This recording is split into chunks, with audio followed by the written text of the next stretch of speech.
안녕하세요. 제임스 조이스의 율리시스 5장 로터스 이터즈 편입니다.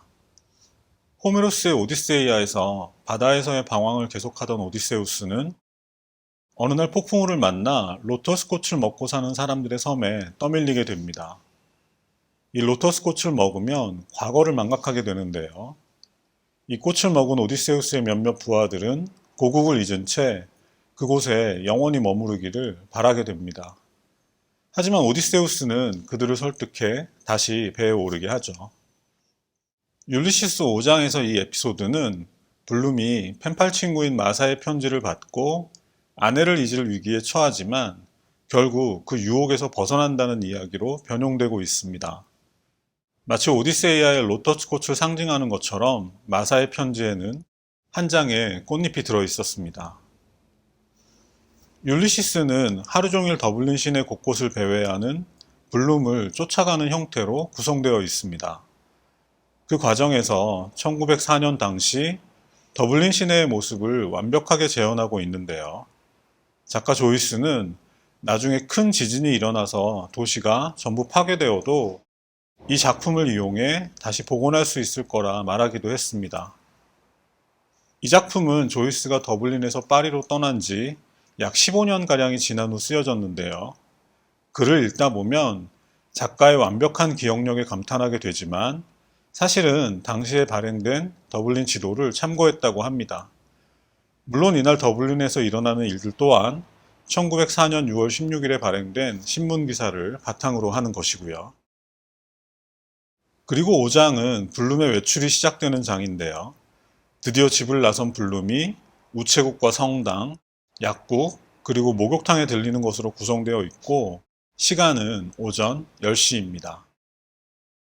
그럼 5장 소개를 시작하겠습니다. 집을 나선 블룸은 우선 마사의 편지를 찾기 위해 우체국으로 향합니다. 그 과정에서 눈에 들어온 풍경은 술집 앞에서 아빠를 기다리며 담배를 피우는 어린 소녀와 홍차 판매점에 걸린 광고 문구 같은 것들입니다. 술집 앞에서 아빠를 기다리는 소녀의 모습은 마치 작가의 다른 작품인 더블린 사람들의 한 장면을 보는 듯한데요. 오전부터 술을 마셔대는 사람들은 아마도 복잡한 정치 종교적 갈등과 어려운 경제 사정 때문에 무기력에 빠져 있던 당시 더블린 사람들의 모습을 상징하는 것 같고요. 홍차 판매점의 광고 문구는 신문사 광고 영업사원이라는 직업상의 호기심 때문입니다. 이 작품을 읽는 동안 특히 광고 문구에 민감하게 반응하는 블룸의 모습을 자주 만나게 되실 겁니다. 우체국 앞에서 머리를 정리하는 척 하면서 모자 속에 숨긴 카드를 자연스럽게 조끼 주머니로 옮긴 블룸은 드디어 우체국으로 들어갑니다. 이 과정에서 조금 양심에 찔리기도 하고 또 타인의 시선도 신경 쓰이니까 겉으로는 매우 무심한 척 하려 애쓰는데요. 직원에게 편지를 받을 때도 마치 별일 아닌 듯이 내부에 걸린 신병 모집 포스터를 바라보는 척하는 블룸의 능청스러운 모습도 만날 수 있습니다. 우체국을 나온 블룸은 역시 남들이 볼까봐 주머니 속에서 손가락을 이용해 편지 봉투를 찢어 여는데요. 그 순간 마침 맥코이라는 친구와 딱 마주치게 됩니다. 이 맥코이 역시 가수인 아내를 둔 친구였는데요. 상복을 입은 블룸 때문에 그들은 패디 디그넘의 장례식에 대한 대화를 잠깐 나눕니다. 이때도 블룸은 길 건너편에서 마차를 기다리는 젊은 여성에 주목하는데 그것은 그 여성이 마차에 오를 때 다리를 살짝 볼 수 있을 거라는 기대 때문이었습니다.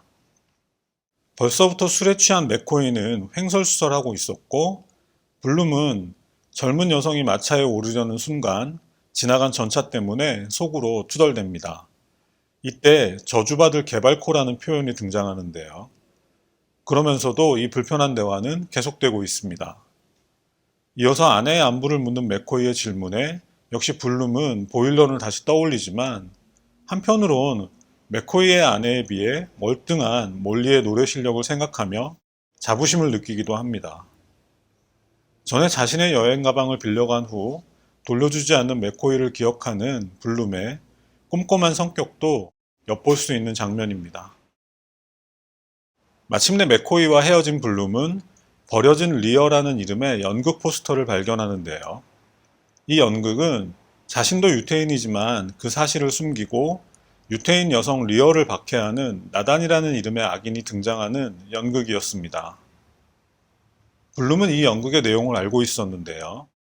그 연극에 등장하는 나는 나의 팔 안에 그의 아비를 비애와 비참으로 죽도록 내버려 두고 그리하여 그의 아비의 집을 버리고 그의 아비의 신을 버리고 떠난 나단의 목소리를 듣는다 라는 대사를 떠올립니다. 이 생각은 다시 자신의 아버지에 대한 기억으로 흐르는데요. 자살한 아버지에 대한 기억이 연상된 것이죠. 생각해보면 블룸도 연극 속 나단처럼 아버지를 비애와 비참으로 죽도록 내버려 두었고 아버지의 집과 아버지의 신도 함께 버렸는지 모릅니다.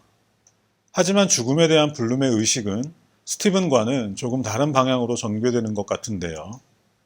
생각의 결론에 이르러 블룸은 스스로 목숨을 끊은 아버지의 선택이 어쩌면 그에게는 최선이었는지도 모른다고 생각합니다. 아버지의 죽음에 대한 이야기는 나중에 다시 등장하겠지만 아마도 아내의 죽음에 따른 외로움 때문이었던 걸로 기억하는데요. 블룸은 그런 아버지의 선택을 존중하고 있는 것 같습니다. 그런 생각을 하는 블룸의 눈에는 마차에 매인 말의 모습이 들어옵니다. 아마 당시 마차를 모는 말들은 거세를 한 것 같은데요. 거세된 채 아무 생각 없이 오트밀을 씹고 있는 말을 보며 순하고 가엾은 짐승에 대해 생각합니다. 이 작품은 말이 잠깐씩 주요한 역할을 하곤 하는데요. 말이 처음 등장한 장면이라 말씀드렸고 간혹 관련된 재미있는 장면이 등장할 예정입니다. 먹이를 먹고 있는 말을 지나친 블룸은 주머니 속의 편지를 꺼내 신문 사이에 감춥니다. 그러면서 방해받지 않고 읽을 장소를 생각하는데요. 역시 인적 없는 골목길이 안전할 것 같습니다.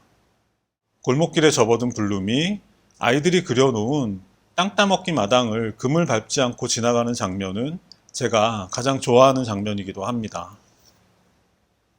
땅 따먹기 놀이를 하던 어린 시절을 떠올리며 블룸은 마사의 편지를 펼칩니다.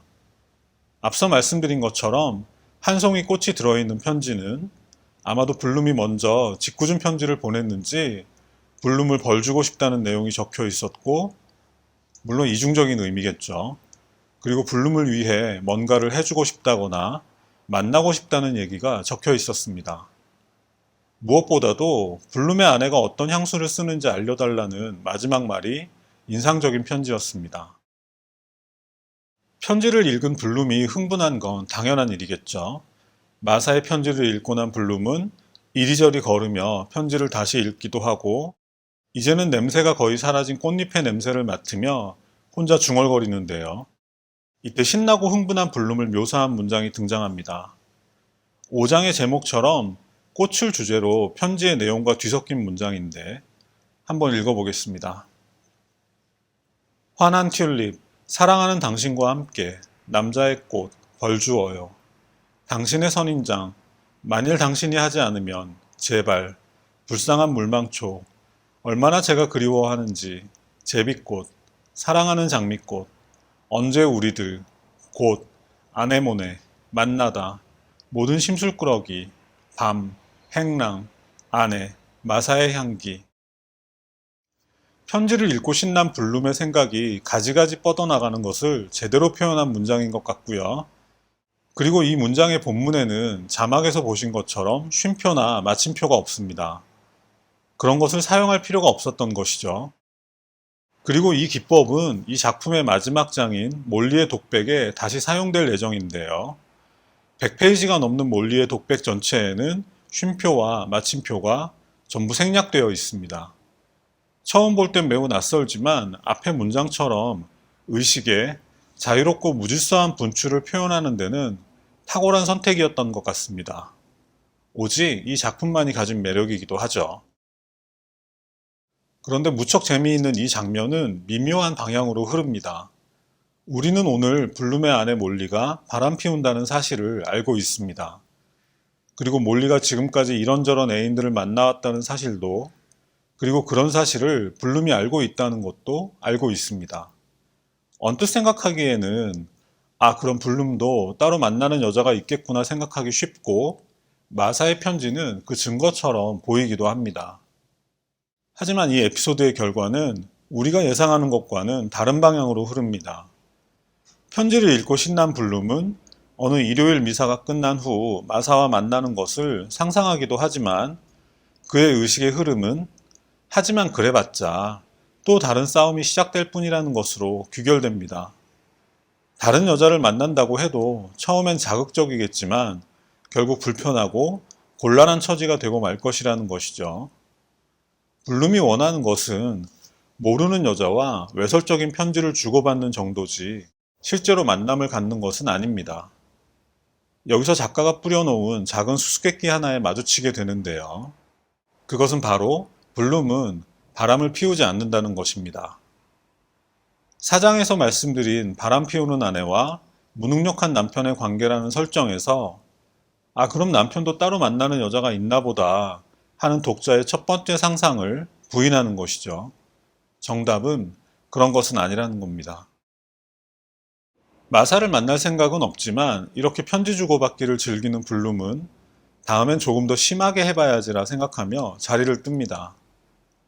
블룸은 이제 성당을 향하고 있고요. 성당을 향해 걸어가면서 마사에게서 받은 편지의 봉투를 잘게 찢어서 강물에 버립니다. 하얀 봉투를 찢는 행위에서는 마찬가지로 하얀색인 고액의 수표를 마음껏 찢어버릴 수 있는 부자에 대해 생각하고요. 이 생각은 아일랜드를 대표하는 기업인 기네스 맥주 회사의 대주주였던 기네스 백작에 대한 생각으로 이어집니다. 블룸이 성당을 찾은 이유는 오전 11시에 있을 패디 디그넘의 장례식에 참석하기까지 시간을 보내기 위해서입니다. 성당에서는 성찬식이 진행되고 있었는데요. 신부가 한 노파의 입에 성찬을 넣어주는 걸 보며 만약 성찬이 예수의 살이라면 성찬식은 일종의 식인 의식이 아닌가 하는 엉뚱한 생각을 하기도 하고요. 성찬식 때 신자에게 예수의 살을 상징하는 빵은 주지만 역시 예수의 피를 상징하는 와인은 주지 않는 걸 보며 그건 잘한 결정이라고 생각합니다. 블룸이 유태인이자 금주주의자인 걸 확인할 수 있는 장면인 것 같습니다. 미사 진행 과정을 흥미롭게 바라보던 블룸은 헌금 바구니가 돌 무렵 자리에서 일어섭니다. 역시 알뜰한 모습이고요. 성당을 나온 블룸이 다음으로 찾은 장소는 약국입니다. 약국을 찾은 이유는 아내 몰리를 위한 화장수를 주문하기 위해서인데요. 역시 아내를 향한 애틋한 마음이 드러나는 장면인 것 같습니다. 주문을 마친 블룸은 역시 아내를 위해서 레몬 향기 나는 비누 한 개를 집어들고 약국을 나서는데 이 레몬 향 비누는 오늘 하루 종일 블룸과 함께 할 예정입니다. 이제 블룸은 겨드랑이에 신문을 끼고 왼손에는 레몬 비누를 든 채 약국을 나오는데요. 약국 앞에서 이번에는 벤텀 라이언즈라는 친구와 마주치게 됩니다. 오늘 있을 골든컵 경마대회의 예상 기사가 궁금했던 벤텀은 블룸에게 신문을 잠깐 볼 수 있는지 묻고 벤텀과의 대화가 귀찮았던 블룸은 이제는 쓸모없게 된 신문을 그냥 가지라고 하며 안 그래도 버릴 생각이었다고 답합니다. 이 대화는 나중에 벌어질 큰 사건의 복선이 되는데요. 블룸은 벤텀에게 내가 방금 그걸 버리려고 하던 참이야 라고 하는데 원문으로는 draw it away가 되겠죠. 그런데 하필 오늘 경주에 출장할 말 중에 draw away라는 말이 있었던 겁니다. 기사에 정신이 팔려있던 벤텀은 블룸의 말을 오해하게 되고요. 이 장면은 12장 키클롭스 편에서 블룸이 큰 위기에 처하는 원인이 됩니다. 이제 5장의 마지막 일정이 남았습니다. 벤텀과 헤어진 블룸은 이슬람 사원같이 생긴 목욕탕을 향해 경쾌하게 걸어갑니다. 1장에서 스티븐은 씻지 않는다고 말씀드렸는데요. 스티븐과 반대로 블룸은 목욕을 매우 좋아합니다. 자신이 좋아하는 목욕을 즐길 생각에 기분 좋아진 블룸은 인생의 흐름에서 가장 값진 것은 지금 이 순간이 아닐까 생각하는데요. 그러면서 그는 엉뚱하게도 탕 안에서 자유행위를 해볼까도 생각하지만 그냥 하지 않기로 합니다. 이것 또한 나중을 위한 중요한 복선입니다. 아까 수수께끼 얘기에서 블룸은 바람을 피우지 않는다고 말씀드렸는데요. 이것도 그 수수께끼 중 하나입니다. 이 얘기는 13장에서 다시 다루도록 하겠습니다. 자, 이제 5장 소개가 끝났습니다. 5장은 집을 나선 블룸이 우체국에 들려 마사의 편지를 찾고 미사에 참석했다가 약국에 들려 몰리를 위한 화장수를 주문하고 목욕탕에 도착하는 일정이었죠. 오전부터 거나하게 취한 친구 맥코이와 마주치기도 했고 경마 매니아인 벤텀 라이언즈를 만나기도 했습니다. 역시 술과 경마에 열광하던 당시 더블린 사람들의 삶을 엿볼 수 있었던 장이었던 것 같습니다. 율리시스 소개 영상을 5번째 만들고 있는데요. 생각보다 이 영상을 진지하게 보시는 분들이 많은 것 같아서 감사하기도 하고 또 한편으론 부담감도 느껴지는 것 같습니다. 하지만 첫 시간에 말씀드렸던 것처럼 저는 한 명의 아마추어에 불과하고 이 영상을 찍는 목적은 작품 연구가 아니라 어디까지나 율리시스를 궁금해하는 분들을 위한 일종의 가이드 영상이라 생각하고 있으니까 제 해석이 완벽하지는 않더라도 널리 양해해 주셨으면 좋겠습니다. 오늘은 오늘 영상에서 자주 등장했던 마사라는 이름에 대해 얘기하고 마무리하겠습니다. 현재 블룸 주변에는 2명의 여인이 있습니다. 한 명은 아내 몰리이고 다른 사람은 펜팔 친구인 마사입니다. 이 두 이름은 작가가 성경에서 가져온 이름인데요. 그 얘기를 해보겠습니다. 성경에서 예수가 길을 갈 때 마르타라는 여인이 자신의 집에 초대하는 장면이 있는데요. 이 마르타에게는 마리아라는 이름의 자매가 있었습니다. 그런데 마르타가 바쁘게 예수의 시중을 듣는데 반해 마리아는 예수님 발치에 앉아 가만히 말씀만 듣고 있는 겁니다. 이에 마르타가 불평을 했고 예수는 그에 대해 마리아는 참 좋은 선택을 했으니 그것을 빼앗으면 안 된다 라고 답한다는 내용의 에피소드입니다. 블룸의 아내 몰리의 정식 이름이 마리언이고 마사는 그냥 마르타로 읽어도 되니까 이 일화는 그대로 몰리와 마사에 대입시켜 생각해도 되겠죠. 결국 몰리는 참 좋은 선택을 했고 마사는 몰리의 것을 빼앗으면 안 된다는 뜻으로 읽히고요. 그런데 굳이 평범한 블룸을 예수에 비유했을까 하는 의문이 들기도 하는데 애타게 길을 찾고 있는 스티븐의 입장에서 보면 블룸이 결국 구원자의 역할을 하니까 스티븐의 입장에선 그렇게 볼 수도 있겠구나 싶기도 하고요. 조금 더 깊게 들어가면 블룸처럼 평범한 아일랜드인들이 아일랜드의 구원자다 혹은 아일랜드의 꽃이다 이런 메시지로 해석할 수도 있을 것 같습니다. 이 작품 속에는 이렇게 깊은 해석에 필요한 상징들이 참 많이도 들어있는데요. 물론 저도 아직 깨닫지 못한 것들이 훨씬 많겠죠. 하지만 다시 볼 때마다 하나씩 더 알아갈 수 있다는 건 참 좋은 일이 아닌가 싶습니다. 오늘은 여기까지 하겠습니다. 감사합니다.